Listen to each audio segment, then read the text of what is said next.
he would only do it when the aisle was clogged. Like when there was an aisle loaded with people, he would just go, Oh. and then people, it was like partying like the Red Sea. Like everyone just got out of his way. And it was a very Larry David moment. Yeah. That I was just like, this should be on Curb Your Enthusiasm. This is just one of those Larry David moments where he recognizes that if I cough in public, people will leave me alone. Of course. And I think that's, I'm just saying, that's my little Costco story there. But with this situation,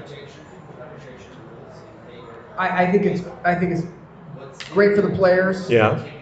I think generally we should start reviewing that policy. Any way of reporters in the locker room, I await your hate mail.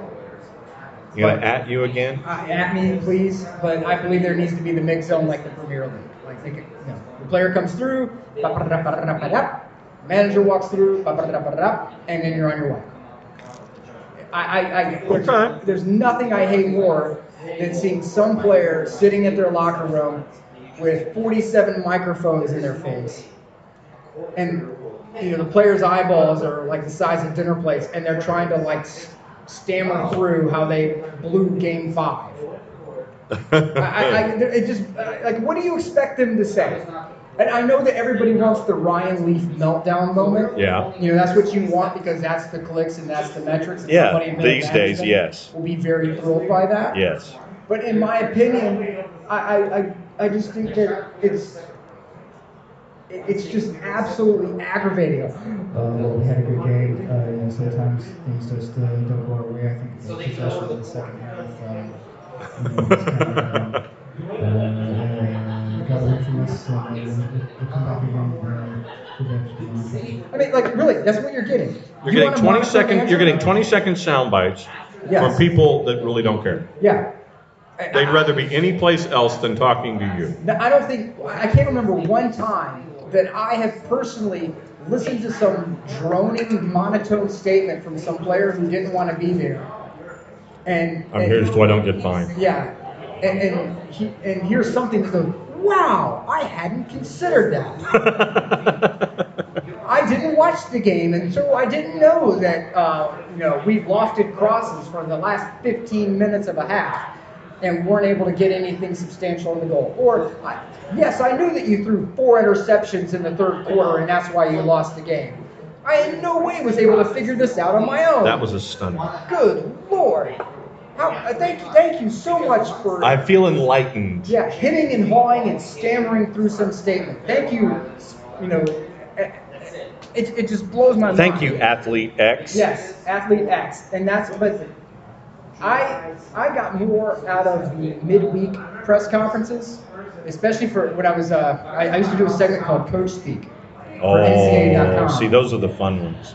And so we would get feeds of every coach and their pressers throughout the week. And of course, this is when Spurrier was at South Carolina. So you would always... Now, Nick!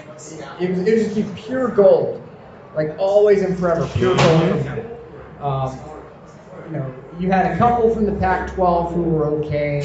Leach. Yeah, but the SEC, it was all... the SEC and the ACC was bonkers. Absolutely hilarious. Nonstop. And that's where I felt like I got more out of it. Like, Spurrier going, well, we should have been putting about 450 yards passing on them this coming weekend. Hey, John, how's your golf game going? Really? He would break in out of nowhere. I'm done talking game plan. Tell me about where you're golfing this weekend. Yeah. You going to Hilton Head this weekend? Okay, I'm going to be. Tell you where to go. I'm going to be down at Hilton Head. I'm telling you, that nice hole. Got me a tea time at 9:30 Sunday morning. Right. To me, that's more enjoyable. After the game, I don't care. I really don't. What do you want? Do you want contrition? Do you want, hey guys, I completely botched that. That's completely on me. I'm a terrible player. I should probably never play ever again in my life. I'm done. I should retire. I don't know, guys. I just don't know. I'm done. I just want to know what do you guys out there listening, guys and gals, what do you expect to hear from a post-game presser? Do you just enjoy it because it's there and it's something that you're used to? Well, but okay. Now this gets into what we're hearing these days. Yeah. And you know that there are individuals out there that want to try to get that quote, whatever it is. They want that quote. Yeah. And you want the soundbite that you're going to put in your sportscast or your newscast, and you want that viral video these days. And so that's why you're doing those kinds of things at whatever press conference opportunity you have these days. It's because you're trying to get, you're doing the gotcha. Right. And it's good for you. You got the gotcha quote. Yeah, but they're just too well coached these days. Like all the athletes are too well coached. You're not getting that statement. You know? You're not? No, you're not going to get that. They're not going to get the statement you want now, that gotcha thing. Like you can be like, hey, Tom Brady, you were an absolute disaster today. Your thoughts? We're just can't get too high, can't get too low. We're on to Cincinnati. Yeah, we're on. And then Belichick, yeah. Mm-hmm. Coach Belichick, you're probably going to be missing the play. Mm-hmm. I mean, what are you going to get? You're not getting anything about it. Let's see, hold on. Nathan Pugh wants to know John's Mexico City food take. Will you eat anything off a hot roller at a local gas station? The answer's no. So I will not, Nathan. No. Hold on. Will you engage in eating street food at all when you're in Mexico? I don't know if I'm going to have the time. You're walking a mile to Azteca. You have time. So you grab the street food on the way into Azteca? Yes. On the way, you stop. You have some cash in hand. Yeah, presumably. Yeah. And you make it happen. Buy something. Buy something that you cannot buy here. Okay. That's my challenge to you. Well, what I was going to buy at the Estadio Azteca, if it's available, is that new third kit that Club America has, the blue one with the triangles on the sleeves. John, this is not jerseys down here time. It's food down here, and food over there. The jersey take is good. I'll be different than Jason, right? The jersey take is very good. Because it's different. Absolutely buy that. But I want to know about the food. Yeah. If you have a chance to buy street tacos, you're not buying street tacos in Mexico City? Oh, I'm sure I would if it's a straight up street taco. If it's just got just meat, cheese, basic stuff. It's like I'm the person who I will buy street food. I don't care. Don't tell me what's in it. I don't want to know. I don't smells either. good. I don't want to know. It's like Demolition Man. Yeah. For those that anyone who's under the age of 35 will not know that movie. Huh? It's a sci-fi movie with Sylvester Stallone and Wesley Snipes. And at one point, he goes to meet these underground rebels, and he eats this hamburger. And he's like, "Wow, this is a great burger." Great burger. And I like to know that burger's made out of rat, correct? And he's like, "You see any cows around here?" See any cows around here? There's a good burger. There's a good burger. There's a rat. That's me. I will eat the burger. Yeah, but just don't tell me that it's a rat burger. No, you can tell me. No. After I eat it, I don't care. No. Don't tell me while I'm eating it. Yeah, not while I'm. Yeah. By the way, that's a rat burger. Yeah. And look, if it smells delicious, I'm down. Okay. I will eat street food wherever. The only thing I would not eat when I was in Italy was lampredotto, which is in Florence. It is essentially like cow guts. Thank you. Yeah, so it's a cow gut sandwich. No. Yeah. And they have them all over the place. Yeah. And so I'm walking around and the only words that the guy knows in English are best sandwich in Florence. And you walk by and the smell hits you and it's like, oh man, no, I want no part of that. Oh no. Not happening. 8 a.m. man, with hot cow guts. No. Ready to go on. No. Fresh baked bread. No.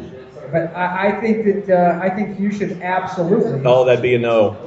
I think you should absolutely try some street food. That's my challenge. No cow guts. No cow guts. It doesn't have to be cow guts, but I want you to find something and take a photo of you eating it I'll take a photo of somebody else eating it. Oh, John. If Jason, if you're listening, can we make this happen? Jason and Mike, can we I'm try? gonna be joining them in the Azteca. They'll already be there. No, that's good. That's what I'm saying. Is that like if at some point you can make sure that John eats something Mexican street food, let's make it happen. No. Oh God. Well, I imagine also that once the match is over, if they can, you know that they're going to try to get out there. They're going to try to get out and head back home because Atlanta United's on a short timetable. That they're on the charter, right? Uh-huh. So you are now happy in the fact that they're on the charter, so that way they can't try to force you to eat Correct. the Mexican street food. Accurate. Also from Nathan, up the Reds, that is all. He's also a Liverpool centrist. Well, slightly. You know, I don't think he's quite in. Shaky win over Bournemouth. Yeah. Shaky win over Bournemouth. But I think what this also does, Nathan, and feel free to hop in on this. I think it shows you the difference of team with Jordan Henderson, team without Jordan Henderson. Now, the jokes are already coming in. The slips, They are? The slips and all that. I mean, Liverpool's going to win. Liverpool's going to win. I don't think that's in much doubt. Is there doubt for you now? Depends on certain viri, because remember what they're saying. Possible cancellation? Mm-hmm.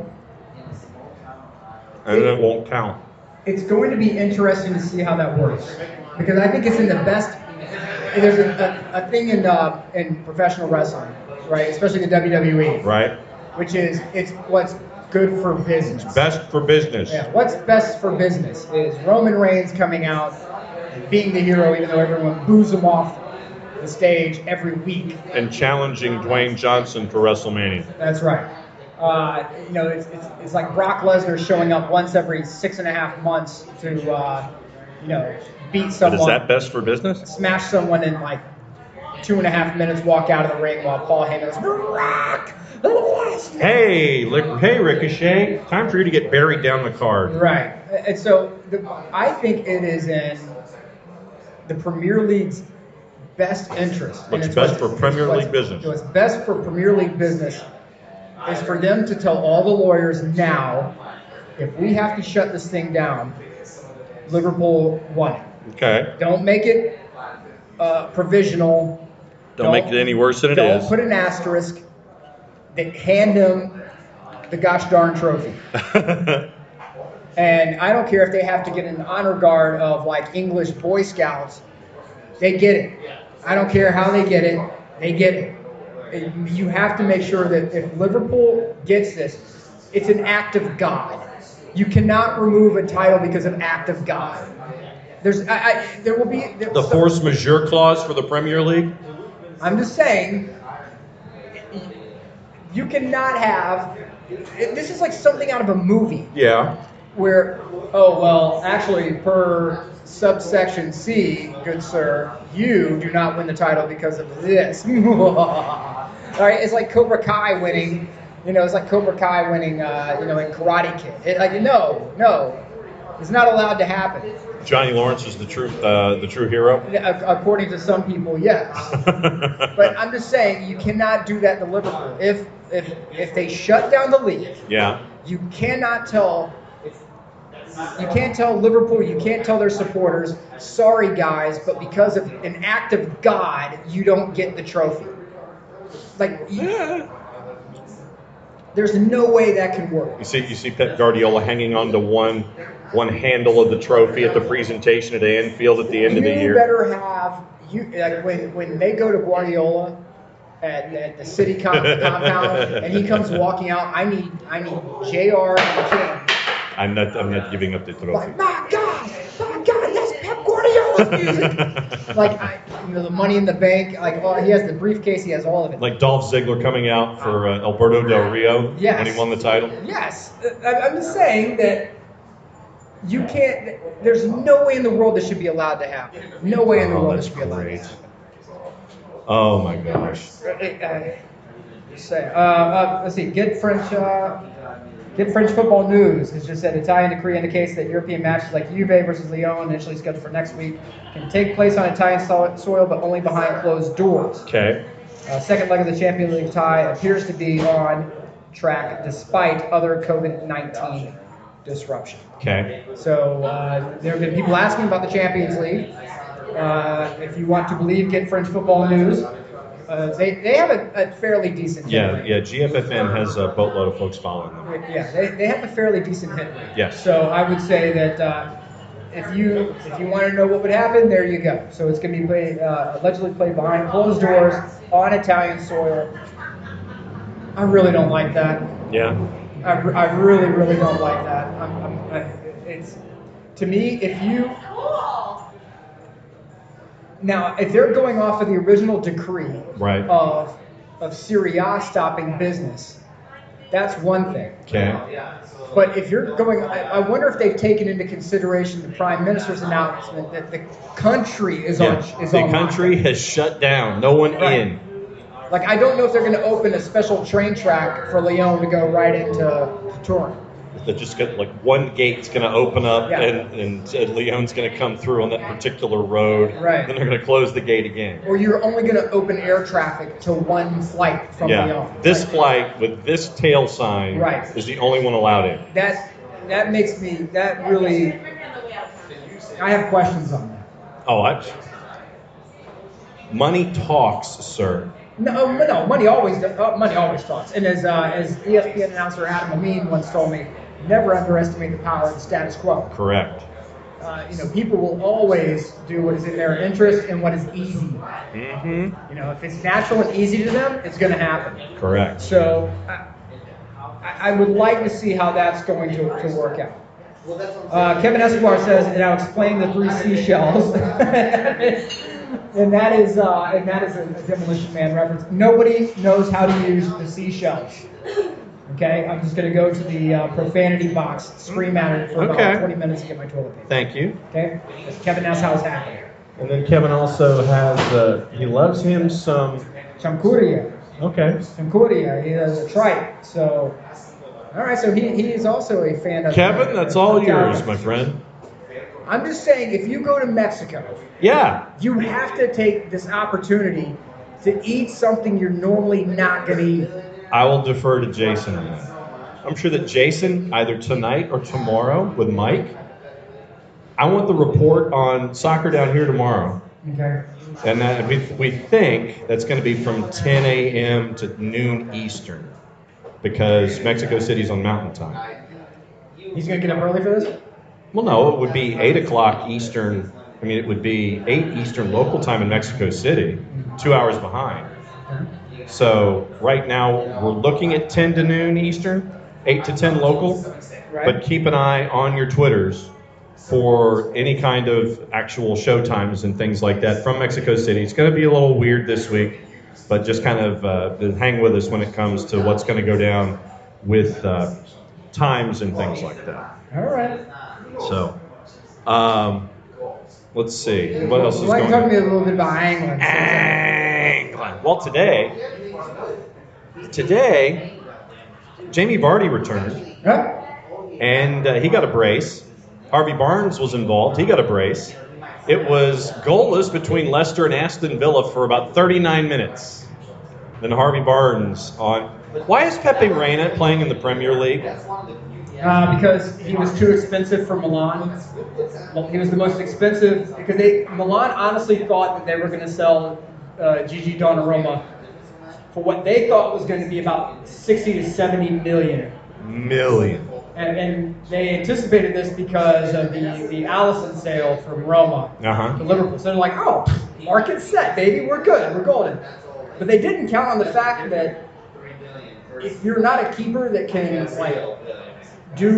can defy interdimensional physics on the regular for your team and somehow keep them in games, that your value may drop. And Gigi Donnarumma was not able to do that enough to keep Milan competitive. So his value dropped below that 60 to 70 million threshold they were hoping for, so they decided to keep him. Yeah. But then you have Pepe Reina backing him up. who is probably the most expensive backup in Serie A at the time. So they're like, well, if we want to reach like financial fair play solvency at any point in the near future, Right. we probably need to jettison some payroll. Okay. That is why Pepe Reina is now playing in the Prem. Okay. Short story long. But that's fine because we have time. Okay. But Pepe Reina is your starting keeper for Aston Villa. Okay. They're not very good. No. And Harvey Barnes today got a goal in the 40th minute. It was 1-0 at the break. Okay. And you're thinking, okay, Villa's got a chance. You know, Jack Grealish, who is one of the best bargains in fantasy right now.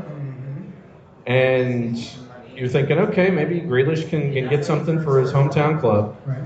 Vardy comes in the 60th. He's in for 3 minutes. There's a penalty call. Vardy slots it home. It's 2-0. Then close to the 80th, Vardy gets another one. Short side. How do you let something happen to the short side? Did Jess chime in? No, GK Union has not chimed in on this one. I figured she would. I figured she would be all over it. Where you have less goal space available to one side of you than the other. And it's a hockey reference.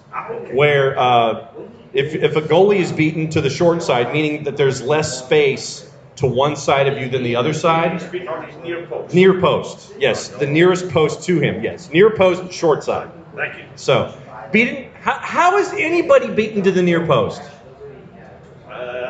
Complacency. Complacency. And it was an awful give up. It was an awful goal.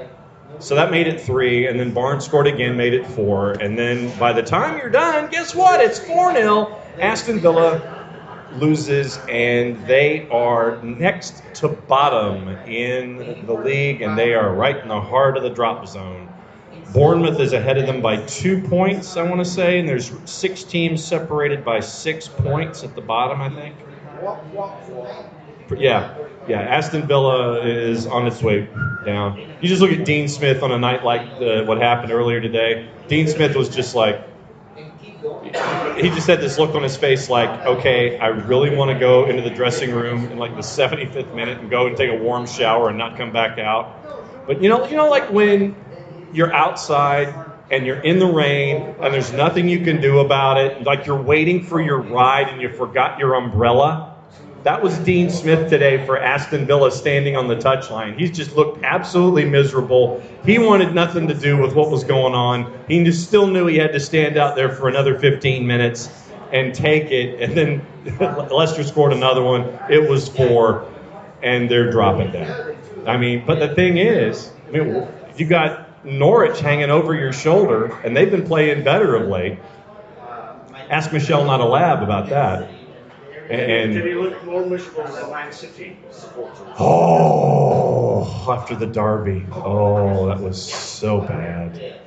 That was so bad. But honestly, if you think about it, if you're Manchester City, you're focused on Champions League. There's no way you're going to catch Liverpool. They're like 39,000 points ahead of you. And so what? As long as you finish in European football, Champions League. I think you've got to. I think the derby's the one game where you're like. Except it's Man United. True, exception. But yes. the problem is that let's talk about that mentality though, where you say, here's my big prize. No matter what, here's my big prize. It's the one thing I'm going for. Forget everything else until something else comes along that makes you go, well, except this modifier right here. So when you have one thing you throw in, your whole attitude is geared toward forget everything but the Champions League. Oh my God, we have the derby. And it is hard to correct that ship. Question. Yo. So Man City. Yeah. Man City win the Champions League this year. Sure. Does that not make a mockery Of course it does. the financial play that it's next year and the following Oh, year yeah. that they're getting back? How does So the question is, they benefited this season from all the financial shenanigans. Yeah. Do they get to kick the trophy? the question on the floor is, if Man City were to win the Champions League this year, Yeah. with the financial issues the financial fair play punishments that they have coming down the pipe, Check. Yes. does it still color the title this year should they win it. I think it does. Oh, no doubt. I think just like the Astros banged the drums and the buzzers and everything else, no matter what, you could say, well, they had player X and Y who were really good and they had career years and this opposing pitcher would no. You were stealing signs and broadcasting them to your players. You cheated and you got hardware from it. It's tainted. And Man City, I don't care if everyone else is doing it, you got caught. It's like Lance Armstrong. Everyone else may have been doping. Fantastic. Guess what, pal? You got caught. So all of your titles are subsequently tainted as a result. So yeah, absolutely. Man City, anything that Man City wins from here out. It's like Marseille. Marseille were stripped of the European Cup. I would not. And here's the thing: is there's a contest right now, a war of wills, I think, between UEFA, the Prem in general, but especially there's a war of wills between UEFA and the oil money, and how they're conducting business. You would have to hire every lawyer on the face of the planet. I would not be shocked if, to your point, UEFA were to come in, let's say a month after Man City wins and goes, yeah, we're not going to count that. We're just going to have a vacating. Nobody won. Sorry. Oh, but you wouldn't think that Manchester City's lawyers wouldn't go chasing after that. And then the second that it goes to the Court of Arbitration for Sport, which is a fairly, and I've made this point on the show before, CAS to me is a completely toothless organization. Because in the stories in the past where I've covered something that has gone on with the Court of Arbitration for Sport, they've just been like, yeah, okay, whatever they say is fine. We're not going to rock the boat here. So they always defer to the lower court, basically. But I honestly think that the 2-year ban gets knocked down to 1 as a part of the final settlement, and that they have to surrender the trophy if they win it this season, which I think they've got a decent shot to do. So that would be the exchange: is you give up 1 year, Give up a year and the trophy, and you'll get fined. You'll get a fine. Yeah, which they can like Pocket change. It's Yeah. like, here, I'm going to open my wallet. You got change for a 20. No, I'm digging in my sock. If Yeah. I'm digging in the cushions of my couch, I'm going to pull out $47 million. Yeah. Now, here's one thing though: is that, let's say you're correct on that. Okay. Do they still get the points hit? Oh from yeah. the Prem? I think so. You think the points? I think they start with like -12 or something. That's me, but knowing the Prem, they'd be like, yeah, okay, no, they've suffered enough. They didn't win the title, and they're not going to European football for a year. They've suffered enough. I would be. There's something I know it's terrible to say this. I have zero data backing this. I just have a gut feeling that I don't think the point hit's coming. Yeah. I think that it's. I'm not so sure. There's been a couple of teams around about Manchester. I'm trying to remember what the names are. Is it Bury? Oh, well, Bury and Bolton. And there's 2 teams that have gone out of existence Yeah. because of mismanagement. Well, of yeah, finances. Bury went out of business, and Bolton had a -12. Yes. And fans from those clubs are pointing the fingers at the Premier League. Yeah, saying, and the FA. you haven't done enough. Yeah. The onus is on the administrators now to get this shit under control. Well, but the FA needs to get their heads screwed on straight with all that stuff too, because they're the ones who do the vetting for these owners who are worthless as the paper that the contracts they signed to figure it out again. All I'm saying is magical things happen to people who tend to throw money at problems. Magical things tend to happen. Judgments that make 0 sense to anyone else in the world tend to happen because money just magically appears. And I agree wholeheartedly. Should that be the way it happens? No.